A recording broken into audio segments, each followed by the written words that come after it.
এই ভিডিওতে আমরা শিখে নেব উপবৃত্তের ক্ষেত্রফল কিভাবে নির্ণয় করতে হয়। ক্ষেত্রফল নির্ণয়ের জন্য একটা সূত্র আছে। চলো আমরা এই কোশ্চেনটি সমাধান করি।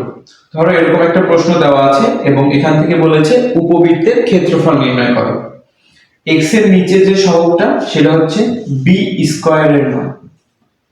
ভালো করে মনে রাখো, x এর নিচে যে সহগ সে হচ্ছে b স্কয়ারের মান। তাহলে b স্কয়ার সমান কত? 25। b এর মান কত?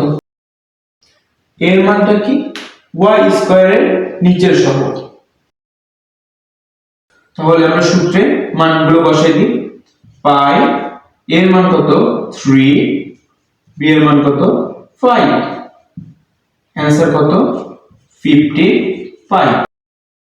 আশা করি তোমরা সকলে বুঝতে পেরেছো। ক্ষেত্রফল নির্ণয় করার জন্য প্রথমে আমাদের কি করতে হবে? a এবং b এর মান বের করতে হবে। a এবং b টা কি? x স্কয়ার নিচে যে থাকবে সে হচ্ছে b স্কয়ার, y স্কয়ার যে নিচে থাকবে সে হচ্ছে a স্কয়ার।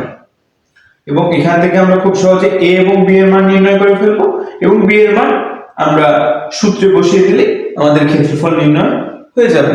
আজকের মতো এই পর্যন্তই। দেখা হচ্ছে পরবর্তী ভিডিওতে। ধন্যবাদ সকলকে।